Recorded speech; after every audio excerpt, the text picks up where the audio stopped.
So before we begin, I generally want to praise people who do this because I think, you know, campaigning, going out and speaking and talking to people, getting to people to go out and canvass, especially things like politics, is very, very difficult. So, first of all, if you are one of the numerous street teams out there that go out and do this on, sometimes a weekly basis. Some of you do go out and do it. Congratulations to you. You know, I, you know, it's something I'd like to do and like to certainly get potentially more involved in, but again, it's just time factor sometimes, unfortunately. Um, Especially this year, most of my weekends are now not free because of my JCI commitments. But that's another story. But again, you guys, you do a fantastic job. You guys are very, very much the grassroots of all any efforts to rejoin. Very often is the information, talking points, and stuff that you guys collect that I know filters up and goes into the sort of central brain, so we say, of this program.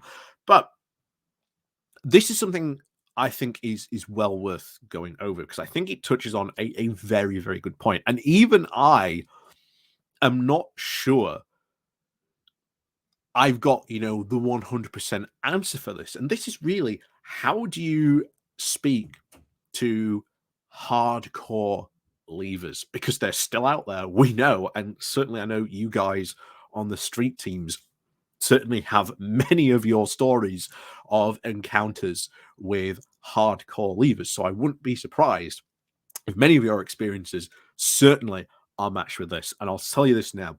The guy who sort of wrote this and was involved campaigning this, you deserve an absolute round of applause and standing ovation because from the sounds of it, of like what you got involved with, you were pretty much doing this by yourself. And obviously doing that even by yourself really, really takes guts. And yeah, definitely my guy, round of applause. Well, that's a bit too, but round of applause, as they say, from me. And certainly, I think other people in my comments will certainly give you a round of applause as well. But before we go jumping into this, please do remember to hit that like, share, and subscribe button. And of course, do remember to ring the bell as well so you get notifications. And of course, down below, there are links to my Patreon page, the one off today's link called Buy Me a Coffee. You can buy me a coffee. There's the YouTube thank you button, and of course, the Pony Club down below as well.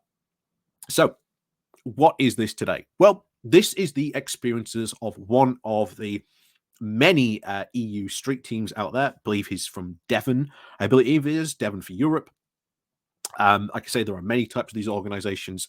I follow the groups definitely Sheffield for Europe and Leeds for Europe because, again, those two are just local to me. So, it's the best ones for me to follow.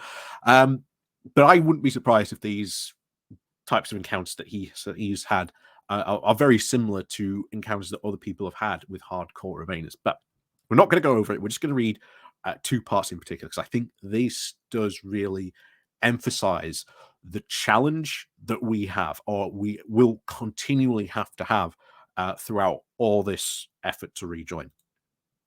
So, like I say, this comes from the West Country Voices with the title of Raw Nerves, Challenging Leave Voters in a Rural Community. So, they call it reaching beyond the bubble. The key to successful campaigning, say social media experts, is to win over new groups of supporters beyond those naturally sympathetic to a cause. This is particularly important in the campaign to reverse Brexit. If Britain is to rejoin the EU, a sizable proportion of those who voted leave in 2016 need to change sides. Very, very true. Very, very true. That is exactly spot on.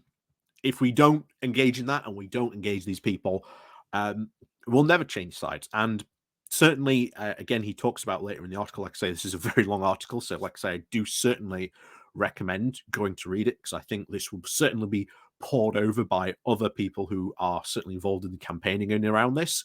But certainly during 2016, the Leave campaign didn't base their argument really on facts. It was more about a feeling, the feeling of sovereignty, of regaining, taking back control. Those slogans are what they sort of nailed into. And that's what they made their argument. And the thing is, sometimes, well, very often, a feelings argument can be a lot more persuasive and a lot more um, lean more people in that direction than sometimes, the cold, hard, logical facts. Um, that's just the unfortunate situation. You hear it from the right all the time. My facts don't, my facts don't care about your feelings, but certainly for other people on the right, when we come with, our facts, all of a sudden their feelings, count for a lot. There you go. So yeah, I absolutely agree. With this, reaching out to sort of, levers, reaching out to people who have had change of minds since 2016 is very, very vital. And, getting them to change their minds and getting them ready when that eventual vote comes, when that move starts to happen for us, that process goes forward for us rejoining, whether it be sort of, starting off with closer alignment with certainly what looks like Keir Starmer is going to do, and eventually sort of rejoin the sort of the single market and customs union to eventually full membership again of the European Union. We've got to sort of constantly bring forward these are the benefits. This is why we do it. This is what Brexit promised. This is why it hasn't delivered. And you've got to also start really, I think, pointing out what these Brexiteers have done since. And not only that, what their true agenda goes into, because they never really talked about their true agenda, of course, except Patrick Minford. And of course, that was why he was wheeled out to lots of fanfare along with Daniel Hannan. Daniel Hannan was the brain of Brexit, but of course, Patrick Minford was the money man. He was the economic expert of Brexit. And then when they quickly realized he was saying the quiet part out loud, he was very quickly wheeled back and into his put back in his cardboard box. But it's been certainly the only Brexiteer who has been willing to tell the truth. He was saying, if we do Brexit, then the UK manufacturing and farming and a whole bunch of British industries and manufacturers will go bust. And he was saying that would be a good thing. Because that's not, of course, the message that Brexiteers really wanted to put forward, certainly in 2016. But of course, we are seeing, of course, the economic consequences fold out continuously because of that.